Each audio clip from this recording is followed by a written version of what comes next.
मैं आपको गारंटी दे रहा हूं, कल चुनाव हो जाए, सबसे ज्यादा वोट से अगर कोई मंत्री हारेगा भारतीय जनता पार्टी का तो वो ओपी चौधरी हारेगा। 90 सीटों में ये ना एक सीट भी ले आए अभी अगर कल चुनाव हो जाए भारतीय जनता पार्टी तो मैं मान जाऊं।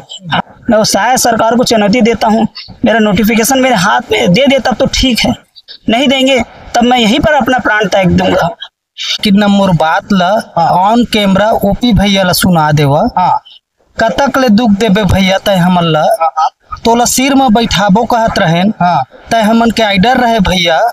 तय नेता और नेता मंत्री मन के चक्कर में मत आ भैया, हमन के पीरा समझ भैया। और जो 33,000 शिक्षक भर्ती है तोर में परे कागज छोला पास करके जल्दी निकाल भैया। बता देना चाहूंगा, परसों की बात है, बिलासपुर में एक तैयारी करने वाला युवक फांसी लगाकर आत्महत्या कर लिया।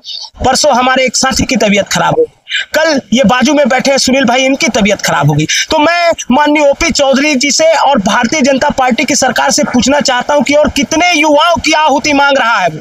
आपकी मांगे क्या है? हमारी मांग यही है कि 33,000 भर्ती की घोषणा जब की गई थी, उस समय जनवरी के महीने में जब यह घोषणा की गई तो यहाँ पर हम जितने बैठे हैं बेरोजगार हैं, परंतु कोई ना कोई छोटा मोटा कार्य कर रहे थे, कोई किसी स्कूलों में पढ़ा रहा था तो कोई किसी प्राइवेट जॉब में काम कर रहा था। लेकिन जैसे ही 33,000 शिक्षक भर्ती की घोषणा हुई, हमारे सभी लाखों जो बेरोजगार युवा हैं सब इस तैयारी में जुट गए कि इस भर्ती में मुझे कैसे भी करके सिलेक्शन लेना है, परंतु उस भर्ती का कोई अता पता नहीं है। आपको बता देना चाहता हूं, 21 सितंबर को जब हमारे आंदोलन का आगाज हुआ, उस दिन लगभग 15 से 20,000 डीएड बीएड अभ्यर्थी इसी तूता के मैदान में आए थे और उस दिन के बाद से अभी तक हम आमरण अनशन में बैठे हैं। आपको एक बात और बता देना चाहूंगा, परसों की बात है, बिलासपुर में एक तैयारी करने वाला युवक फांसी लगाकर आत्महत्या कर लिया। परसों हमारे एक साथी की तबीयत खराब हो गई, कल ये बाजू में बैठे हैं सुनील भाई, इनकी तबीयत खराब हो गई। तो मैं माननीय ओपी चौधरी जी से और भारतीय जनता पार्टी की सरकार से पूछना चाहता हूं कि और कितने युवाओं की आहुति मांग रहा है वो। सर बताएं, चुनाव के पहले की घोषणा और चुनाव जीतने के बाद की घोषणा बीजेपी सरकार में क्या अंतर लगता है आपको?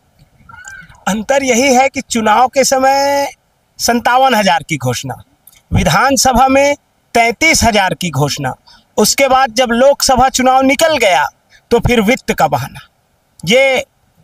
ये सरकार कर रही है।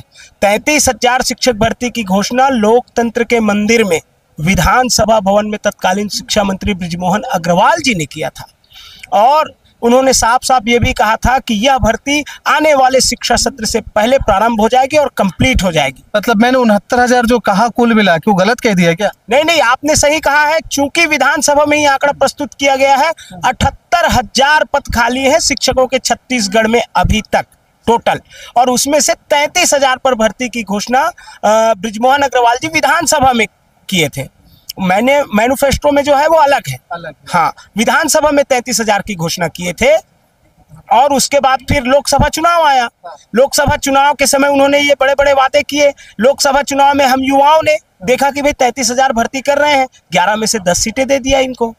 उसके बाद ओपी चौधरी जी कहते हैं, जब हम जाते हैं भर्ती मांगने के लिए तो कहते हैं कि हमारे पास वित्त नहीं है, और दूसरी तरफ न्यूज में और प्रिंट मीडिया में ये खबरें आती है, वो अपने विधायकों को कहते हैं, मंत्रियों को कहते हैं कि भाई आप लोग पैसा खर्च क्यों नहीं कर रहे हैं, आप लोग पैसों को खर्च करें। तो ये दो बातें मुझे समझ नहीं आ रही है। एक तरफ कहते हैं वित्त नहीं है, दूसरी तरफ कहते हैं वित्तीय समस्या है। ये ओपी चौधरी जी का कथन है।